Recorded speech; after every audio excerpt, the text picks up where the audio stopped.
한때 아시아의 최대의 탄광 지역이었던 타이완 북부 지역. 하지만 1980년대 폐광산이 늘어가면서 사양길에 접어들었는데요. 새로운 도약을 꿈꾸고 있는 타이완의 옛 탄광마을. 핑시선을 타고 떠난 추억여행에서 타이완의 무한한 가능성을 엿볼 수 있었습니다. 오늘은 1945년까지 알려지지 않은 섬 속의 섬. 독특한 전통과 언어, 문화가 살아있는 라니에서 바다를 터전으로 자연 그대로의 삶을 살아가는 야매족을 만나러 떠납니다.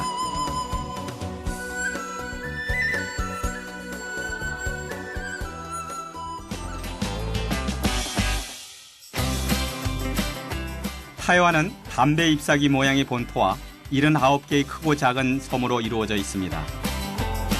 타이완의 남쪽 끝, 화산섬의 독특한 절경과 자신들만의 생활 방식을 간직한 야매족의 땅, 라니가 있습니다. 오늘은 타이뚱에서부터 시작해 라니섬으로 떠납니다.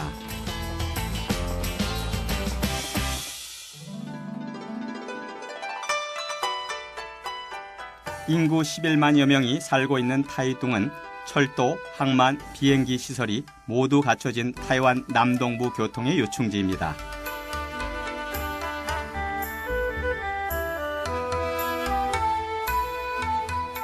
오늘 우리가 방문할 라미섬은 타이둥에서 남쪽으로 90km 떨어져 있습니다.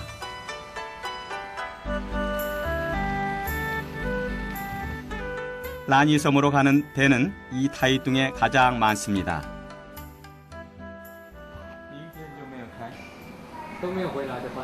그러나 배편이 매일 있는 것은 아니라고 합니다. 하루에 40명씩 예약이 돼야만 가동을 하고, 그렇지 않으면은 배편이 없으니까 다른 어떤 항공편이나 아니면 1박을 더 한다든가 이렇게 해서 돌아와야 됩니다. 여름 휴가철을 제외하고는 비정기적으로 운행하기 때문에 반드시 사전에 배편이 있는지 확인해야 합니다. 라니섬이 얼마나 오랫동안 사람들에게 알려지지 않았었는지 알 수 있을 것 같습니다. 그래서 라니섬에 살고 있다는 야매족은 어떤 삶을 살고 있을지 궁금증이 생겼습니다. 갑자기 배 안이 시끄러워졌습니다. 예상치 않은 손님이 출연했기 때문입니다. 범고래 때입니다. 타이완 동부 해안은 해류의 교차로로 모기가 풍부해 범고래와 돌고래의 천국이라고 합니다.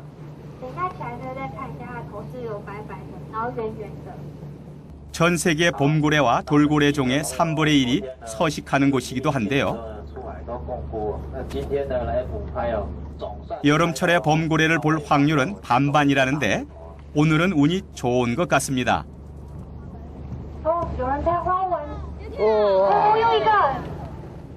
우연히 만난 범고래들의 군무를 보면서 라니섬에 다가갈수록 우리 일상을 뒤로하고 점점 자연의 삶에 더 가까이 다가가는 듯한 생각이 들었습니다. 그 사이 오늘의 목적지인 라니섬이 아름다운 모습을 보여줍니다. 해저 화산 폭발로 형성된 라니섬은 산호초로 둘러싸여 있습니다. 고온 다습한 열대 기후로 면적은 울릉도의 3분의 1 크기, 차로 1시간이면 돌아볼 수 있는 작은 섬입니다. 오랫동안 세상에 알려지지 않았던 이 라니섬에는 지금 약 4,000명의 야매족이 남아 아직도 자연과 닮은 삶을 살아가고 있습니다. 타이뚱을 떠나 1시간 40분을 달려 라니섬에 도착했습니다. 라니섬의 안내를 맡은 라오밍더 씨도 조상대대로 이 섬에 살고 있는 야매족입니다. 然后真正的达悟人是3972个人，那么它分布于在兰屿的周边。那所谓的周边来讲，我刚讲的一个是耶友狼岛再来是东清、野营再来就是我们红头、渔人6个部落。 라니섬은 1945년까지 세상에 알려지지 않았고 일반인에게 출입이 허락된 것은 1967년 이후라고 합니다. 덕분에 야매족의 문화와 언어는 비교적 잘 간직돼 있습니다.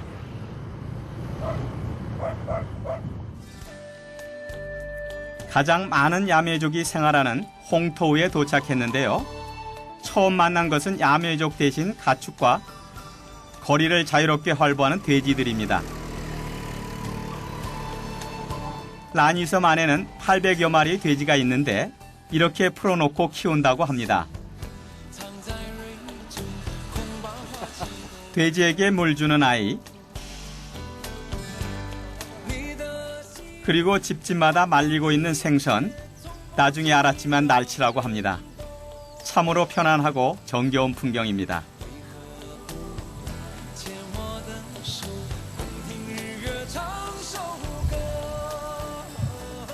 검은 지붕의 집들이 야매족의 전통 가옥인데요.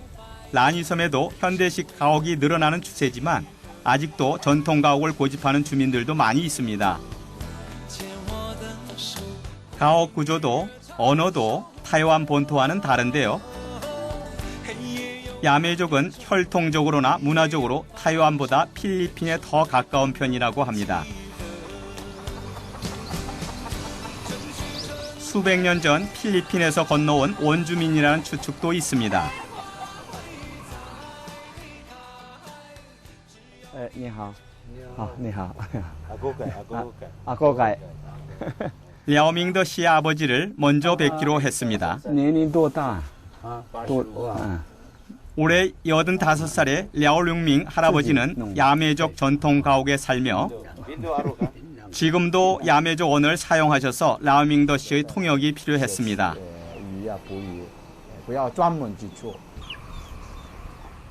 할아버지의 집 한켠에서도 날치를 말리고 있었는데요. 이 날치가 야매족의 주식이라고 합니다. 마침 오늘 저녁 날치를 잡으러 간다고 합니다. 날치는 3월에서 6월 사이 제철에만 잡는다고 하는데요. 밤에 그 날치가 이제 돌아다니니까 그때 그냥 잠자리채를 갖고 그냥 이렇게 잡으면 된다고 해서 지금 출항하는 준비 중입니다. 주변이 완전히 어두워지면 날치잡이를 나섭니다. 나중에 날치를 잡을 때 그 이유를 알 수 있었습니다. 날치는 야매족에게 하늘이 준 신성한 물고기입니다. 야매족은 신이 먹을 것이 없는 야매족에게 가엾게 여겨 이 시기에만 은총을 베풀어 주었다고 믿고 있습니다. 亚美族男人的工作啊，对对，所以好天气我们就飞鱼季的时候，男孩子都每天都要出去海边。 그래서 6월 말까지 야매족의 남자들은 거의 매일 바다에 나온다고 합니다. 충전기와 커다란 뜰채만으로 날치를 잡는데요. 왜 밤에 날치를 잡는지 그 이유를 알게 됐습니다. 오, 니가. 빛을 비추자 잠시 후 날치가 나타난 것입니다. 밝은 빛을 좋아하는 날치의 속성을 이용한 것인데요.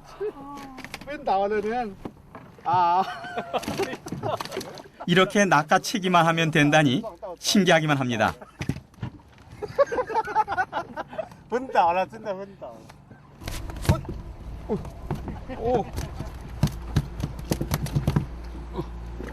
바다에서 막 건져 올린 날치는 양손으로 붙잡기도 힘들 정도로 힘이 좋습니다. 자, 제 얼굴보다 더 깁니다.